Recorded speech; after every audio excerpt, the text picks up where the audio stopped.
Guiados pela Palavra. Livro de Gênesis, capítulo 2, nos versos 7, vai nos dizer: Então o Senhor Deus formou o homem do pó da terra, lhe soprou nas narinas o fôlego de vida, e o homem se tornou um ser vivente.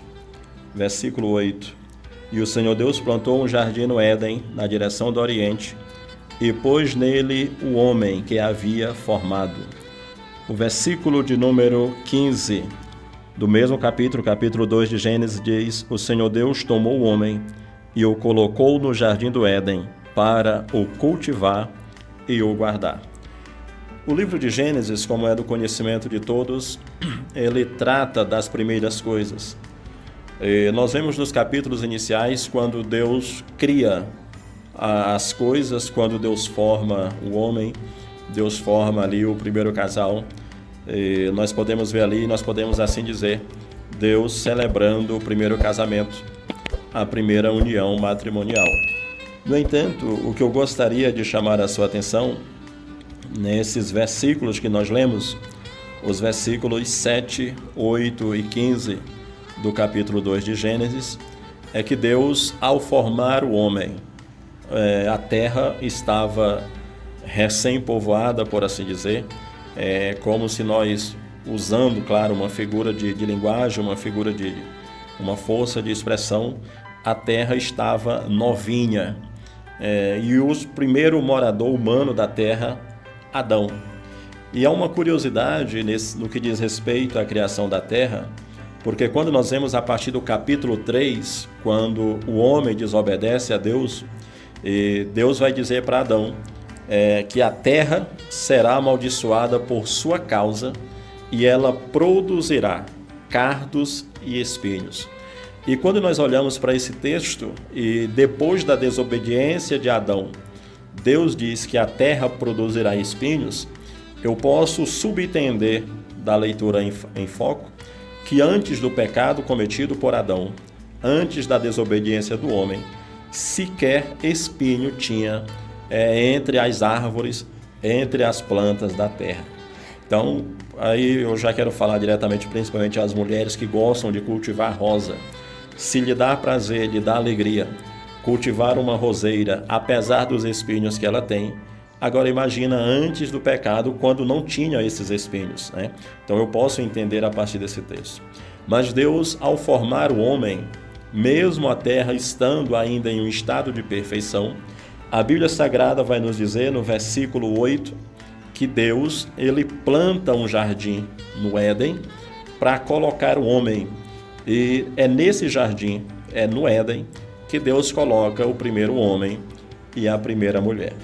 E isso nos ensina algo grandioso a respeito dos planos, a respeito dos projetos de Deus.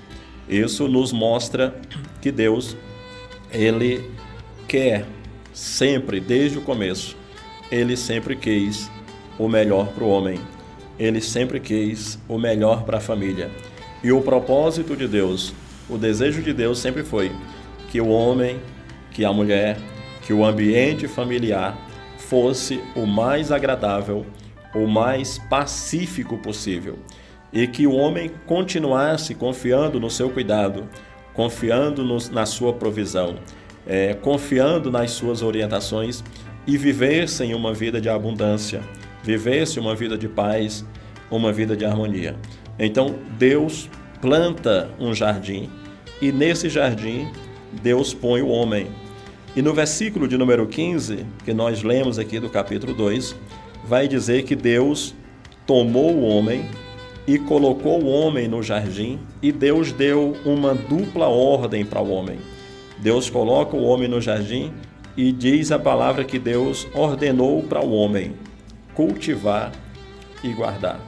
E quando nós olhamos para esse verso, para essas palavras do próprio Deus, nós podemos entender, podemos retirar a partir dessa afirmação do próprio Deus, lavrar e guardar, a função, o propósito e o projeto para o qual o homem foi formado. E aí nós podemos, à luz desse texto, entender que a ordem que Deus deu para o homem é para que ele fizesse produzir e para que ele fosse um instrumento de proteção. Então, a principal ordem de Deus, ou a primeira grande ordem de Deus para o homem, ao ser formado e colocado no Jardim do Éden, foi: faça produzir, ou seja, cultive e guarde. Fazer produzir e proteger. Essa é a função do homem. E não importa o lugar, o local aonde você tem estado, por onde você tem passado. A função bíblica, ou o propósito bíblico, o propósito de Deus para o homem, é que ele seja protetor, que ele seja guardião, mas também que ele faça produzir, que ele faça crescer. E esse princípio, infelizmente, ele muitas vezes tem sido negligenciado. E eu gostaria de, ao longo dos dias, estar trabalhando basicamente, ou começando a partir desse tema, a função do homem: produzir e guardar. E que nós possamos entender esses princípios, que nós possamos entender a orientação de Deus e que nós possamos buscar de Deus sabedoria, entendimento, para que possamos aplicar esses princípios nas nossas vidas. E nós começarmos por praticar esses princípios na nossa casa, começarmos por praticar esses princípios no nosso lar, começarmos por praticar esses princípios na nossa família. Guardar, mas também cultivar, fazer produzir, fazer prosperar, fazer crescer. E Deus, conhecendo a necessidade humana, sabendo das dificuldades que seriam enfrentadas, eu acho muito interessante a narração dos fatos da criação.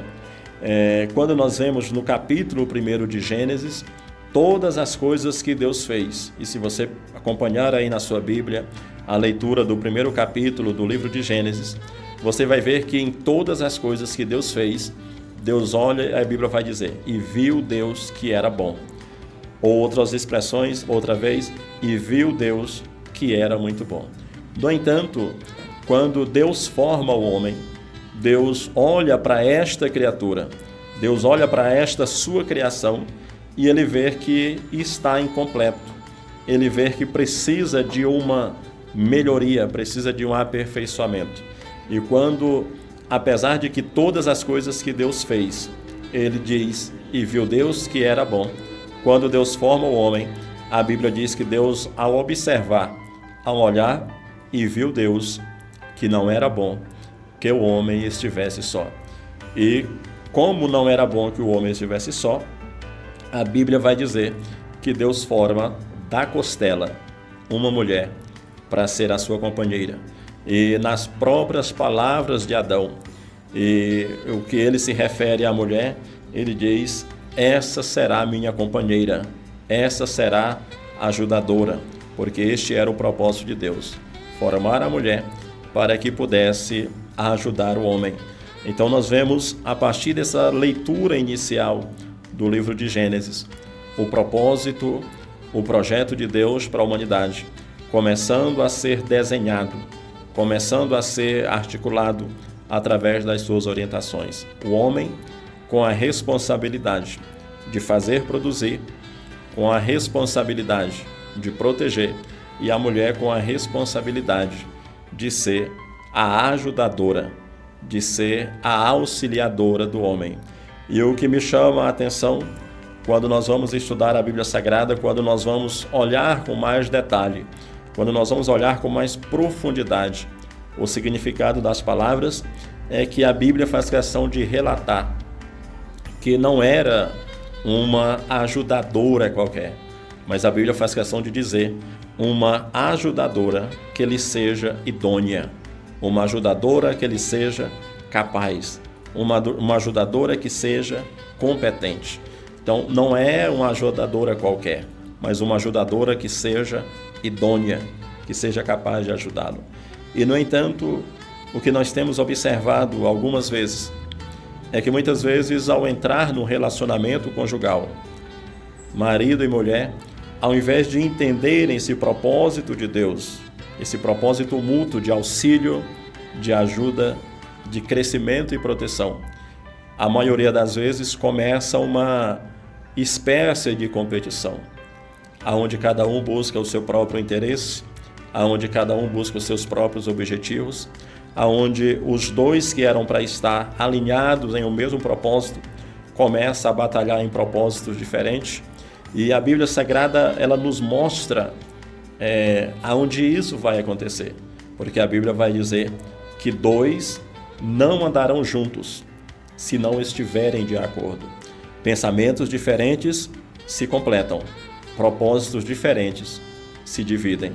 Então, quando há pensamentos diferentes, quando há ideias diferentes, mas o propósito é um só, a ideia é que um auxilia o outro. Mas quando os propósitos são diferentes, a ideia é que haja divisão, a ideia é que haja discórdia. E ao longo dos anos, como pastor, muitas vezes, como aconselhando casais, acompanhando casais, quantas vezes nós ouvimos a expressão: eu vou ter que separar porque nós somos muito diferentes. E quando essas diferenças se fossem colocadas como um único propósito, em um único objetivo, poderia servir para o crescimento de ambos, poderia servir para o desenvolvimento de ambos, acaba se transformando numa separação, porque cumpre-se o que a Bíblia diz. E é exatamente por esse motivo que eu gosto muito da Bíblia, da palavra do Senhor, porque os seus princípios, eles são verdadeiros, eles são imutáveis, e aquilo que a Bíblia fala, realmente nós vemos acontecer. Dois não andarão juntos se não estiverem de acordo. E a grande questão e a grande pergunta sobre a qual eu gostaria que você refletisse, eu gostaria de deixar para você refletir, gostaria de deixar para você pensar. Talvez o que eu estou falando aqui, esta realidade que eu estou descrevendo, talvez seja a realidade que você viveu, ou a realidade que você está vivendo no seu dia a dia. Talvez não é esse o propósito que você quer. Quantas vezes nós ouvimos: pastor, eu não gostaria de discutir, eu não gostaria de brigar, eu não gostaria de abrir mão da minha família, mas a situação está insustentável e eu já não sei mais o que fazer. E eu quero, nesta tarde de segunda-feira, nesse início de semana, dizer para você: talvez você não saiba o que fazer, mas há um Deus que te formou, que te deu essa família como projeto. Família é projeto de Deus, e Ele tem orientações sábias. Você não sabe o que fazer, mas a palavra de Deus, ela pode te dar orientações que verdadeiramente vão te direcionar para que você possa alcançar o desejo do seu coração e ver a sua família restaurada, ver a sua família reestruturada. E para isso é necessário simplesmente que você ouça os conselhos, que você ouça a palavra daquele que fez o homem, daquele que fez a mulher, daquele que projetou a família e que tem orientações diretas, orientações sábias, orientações específicas. E as orientações de Deus, elas podem mudar. Talvez você esteja nessa situação nesse momento, porque você se deixou, como foi falado no início do programa, você se deixou direcionar por palavras que você ouviu, palavras que te machucaram, palavras que te feriram, palavras que te fizeram ver coisas nesse que hoje está na sua companhia, que é o seu cônjuge, muito diferente daquelas que você imaginava quando começou a se relacionar com ele. Mas se você resolver no seu coração se deixar ser guiado, não por palavras, mas se deixar ser guiado pela palavra. A palavra de Deus, ela tem a resposta para todas as perguntas. Através da orientação da palavra de Deus, você pode alcançar a solução para todos os problemas. Você só precisa seguir a orientação daquele que é o nosso Pai, daquele que é o nosso Deus, daquele que criou esse projeto chamado família.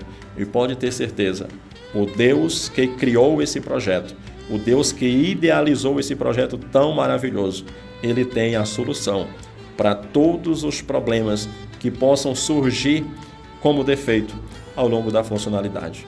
Basta que nós estejamos dispostos a ouvir os seus conselhos e a nos deixarmos ser direcionado pela orientação que ele tem para nos dar.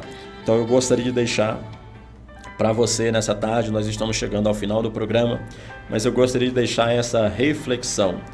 Deus fez o homem para proteger, para cuidar, para preservar, mas Deus também fez o homem para cultivar, para fazer crescer, para fazer produzir. E quanto à mulher, nós vemos no Gênesis, a palavra de Deus é uma auxiliadora, é uma ajudadora. E eu quero convidar você a estar conosco amanhã. Nós retornaremos aqui às 17 horas para mais um programa e nós estaremos falando sobre princípios bíblicos para uma vida conjugal bem-sucedida. Princípios bíblicos para uma vida conjugal bem-sucedida. É possível. Deus não permitiu que você e o seu cônjuge se unissem para que vivessem como inimigo, para que vivessem cada um cuidando da sua própria vida, para que cada um tenha os seus próprios projetos, os seus próprios objetivos. A Bíblia diz, palavra de Deus, deixará o homem, seu pai, sua mãe, se unirá à sua mulher e tornarão os dois uma só carne, guiados pela palavra.